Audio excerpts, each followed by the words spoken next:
Assalamualaikum warahmatullahi wabarakatuh. Perkenalkan, saya Indah Faiha dari kelas Agribisnis A dengan NIM 19. Pada video kali ini, saya akan melakukan praktikum mengenai simptomatik atau penyakit pada tanaman.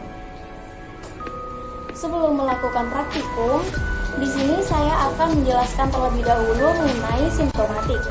Apa itu simptomatik? Simptomatik merupakan bagian dari fitopatologi yang menyelidiki, melukiskan, dan membanding-bandingkan penyakit yang terjadi pada tanaman. Pada umumnya, tumbuhan yang terkena penyakit menunjukkan gejala-gejala yang khusus. Gejala atau simptom adalah perubahan yang dimiliki atau perubahan yang dilakukan oleh tumbuhan akibat dari terjadinya penyakit. Umumnya, penyakit tertentu pada tumbuhan-tumbuhan tertentu akan menunjukkan gejala yang khas. Nah, gejala tersebut dibagi menjadi dua jika dilihat berdasarkan sifatnya. Yang pertama ada gejala lokal, dan yang kedua ada gejala sistemik. Gejala lokal adalah gejala yang terbatas atau bersifat setempat yang biasanya disebabkan oleh bakteri dan cendawan. Sedangkan untuk gejala sistemik ini, gejala yang bersifat menyeluruh ke seluruh permukaan tumbuhan yang disebabkan oleh virus. Secara morfologi, gejala penyakit pada tanaman dibedakan menjadi 3 tipe. Untuk tipe yang pertama yaitu gejala nekrotik, yang kedua gejala hiperplastis, dan yang ketiga gejala hipoplastis. Untuk gejala nekrotik ini terjadi karena matinya sel atau rusaknya sel. Lalu untuk hipoplastis terjadi karena sel yang terhambat, pertumbuhan sel yang terhambat. Sedangkan untuk gejala hiperplastis ini, pertumbuhan sel yang melebihi dari batas. Pada gejala nekrotis ini, terdapat kloros atau menguning, nekros dan juga perforasi, dan juga ada gejala-gejala lainnya. Lalu pada gejala hipoplastis ini, ada roset, kerdil, dan perubahan simetri. Dan yang terakhir, pada gejala hiperplastis ada Witch's Broom, mengeriting, mengulung atau menguning, dan yang lainnya. Lalu pada video selanjutnya saya akan menayangkan praktikum yang telah saya lakukan mengenai penyakit yang terjadi pada tanaman.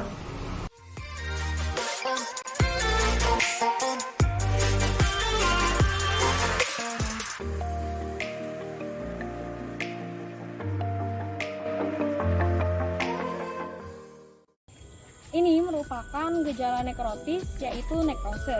Pada gejala tanaman ini, sekumpulan sel akan mati sehingga akan muncul bercak-bercak hitam seperti ini.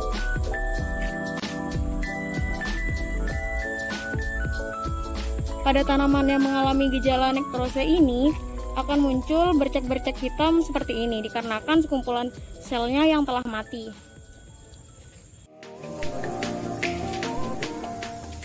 Selanjutnya di sini ada pohon pepaya dengan gejalanya nekrotis, yaitu kloros atau menguning. Nah, pada gejala kloros atau menguning ini disebabkan karena kurangnya klorofil, sehingga yang awalnya daun berwarna hijau seperti ini akan berubah berwarna kuning menjadi seperti ini. Klorosis atau warna daun menguning pada pohon pepaya terjadi karena beberapa sebab. Salah satunya yaitu karena pembentukan klorofil yang terhambat, sehingga laju pembentukan klorofil sama atau lebih kecil dibandingkan dengan laju degradasi klorofil.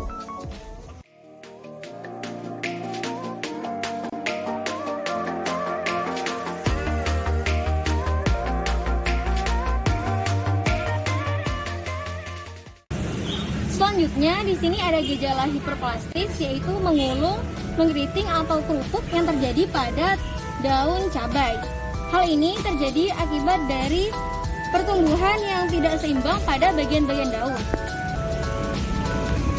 Gejala awal berupa melengkungnya daun ke arah bawah, lalu gejala lanjut daun berwarna hijau pucat mengkilat dengan permukaan yang tidak rata seperti ini, dan pertumbuhan yang terhambat, sehingga gejala lengkungan tersebut semakin parah. Itu saja yang dapat saya sampaikan mengenai praktikum simptomatik atau gejala penyakit pada tanaman. Kurang lebihnya saya mohon maaf, semoga bermanfaat. Wassalamualaikum warahmatullahi wabarakatuh.